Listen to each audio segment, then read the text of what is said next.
జై గురుదేవ్, జై జై భవాని. నేను మీ కందుల సదానందం. జమ్మూ కాశ్మీర్‌లో ఎక్కడైతే వైష్ణవి దేవి మాత ఆలయం ఉందో, ఆ ఆలయం దగ్గర రూప్ వే నిర్ణయిద్దామని జెప్పేసి సెంట్రల్ గవర్నమెంట్ నిర్ణయం తీసుకున్నది. ఈ నిర్ణయం తీసుకున్న సందర్భంలో కాట్రా దగ్గర జమ్మూ కాశ్మీర్ మనం వెళ్తాం గదా! అక్కడ కాట్రా నుంచి మనం అమ్మవారి టెంపుల్‌కెళ్తాం గదా! ఆ వెళ్ళే దారిలో 100 ఎకరాలు ఎక్కడైతే స్థాపిస్తారో ఆ రూప్ వే అక్కడ ఎక్కడైతే ఎండ్ అయితదో అక్కడ. అంటే ఒక 100 ఎకరాలు అక్కడ అవసరం పడతది. సో, ఈ అవసరం పడుతున్న సందర్భంలో అక్కడ ఎవరైతే స్థానికంగా ఉన్న ముస్లిమ్స్ ఎవరైతే ఉన్నారో వాళ్ళని రెచ్చగొట్టే కార్యక్రమాలు చేయడం జరుగుతుంది. సో, ఎందుకంటే ఇక్కడ హిందూ దేవాలయానికి మనమేంది ల్యాండ్ ఇచ్చేది అని జెప్పేసి వాళ్ళని రెచ్చగొడుతున్న పరిస్థితి. బట్ ఇక్కడ లాభం ఎవరికి చేకూరుతుంది? ఒక్కసారి గనుక ల్యాండ్ ఇస్తే ల్యాండ్‌కు మూడో వంతు వీళ్ళకి కట్టించి వాళ్ళకి ఇండ్లు కావాలంటే ఇల్లు, వాళ్ళెక్కడుంటారో అక్కడ వాళ్ళకు సేఫ్‌గా ఉండడం జరుగుతది. బట్ ఇక్కడ ఎంత దుర్మార్గంగా ఉందంటే చూడండి. అంటే రాళ్ళు వేయడము, ఉమ్మడము, ఈ రెచ్చగొట్టడము, మళ్ళా ఇంకా ఎన్ని సంవత్సరాలు ఈ గొడవలు పెట్టుకోవాలని చూస్తుంది అనేది ఇక్కడ మనం ఆలోచించాల్సిన విషయం. బట్ ఏది ఏమైనా 100కి 100% మోడీ గారు ఈ నిర్ణయం తీసుకున్నారు అంటే ఖచ్చితంగా చేసే పని చేస్తారు.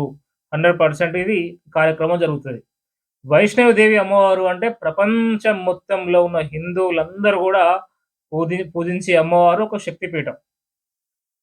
10 శక్తిపీఠాలలో వైష్ణవి దేవి మాత గూడా ఒక శక్తిపీఠం. అంత గొప్ప టెంపుల్‌కు మనం అందరం గూడా ఖచ్చితంగా సపోర్ట్ చేయాల్సిన అవసరం ఉందా? లేదా? ఇక్కడ ఖచ్చితంగా అక్కడ అది కట్టాల్సిన అవసరం ఉందా? లేదా? హ్మ్. రూఫ్‌వే నిర్మిస్తే ఎంతోమంది పాపం వెళ్ళని వాళ్ళు పెద్దవాళ్ళందరూ గూడా చాలా ఈజీ అయిపోతది. సో, అక్కడికి వెళ్ళినా గూడా వెళ్ళలేని పరిస్థితి, సహకరించని పరిస్థితి బాడీ. ఎందుకంటే చాలా పెద్దవాళ్ళుంటారు, ఏజ్ అయిపోయిన వాళ్ళుంటారు. వాళ్ళ పరిస్థితి ఏంది? వీళ్ళందరి గురించి మనం ఆలోచించాల్సిన అవసరం ఉంది గదా! జీవితంలో ఒక్కసారైనా నేను అమ్మవారిని దర్శనం చేసుకోనా అని జెప్పేసి చూసేవాళ్ళు కొన్ని వేల మందుంటారు. సో, వాళ్ళ గురించి ఆలోచించాల్సిన అవసరం ఉంది గదా! సో, ఈ రెచ్చగొట్టే దుర్మార్గులు, వీళ్ళకి ఫండింగ్ ఇచ్చే దుర్మార్గులు వాళ్ళందరూ ఎక్కడున్నారు? ఏంది? అనేది మనందరికి తెలిసిన విషయమే.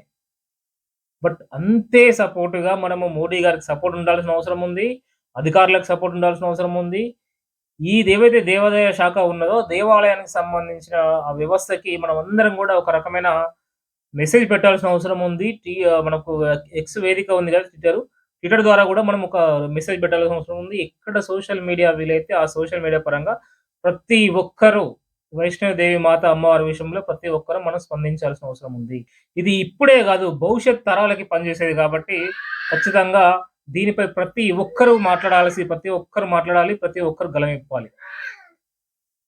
ఈ వీడియో మీరు చూసిర్రు ఇప్పటి వరకు అంటేనే ధర్మం కోసం, దేశం కోసం ఒక ఆలోచన ఉన్నవాళ్ళు మాత్రమే ఇలాంటి వీడియోస్ ఓపెన్ చేస్తారు, చూస్తారు.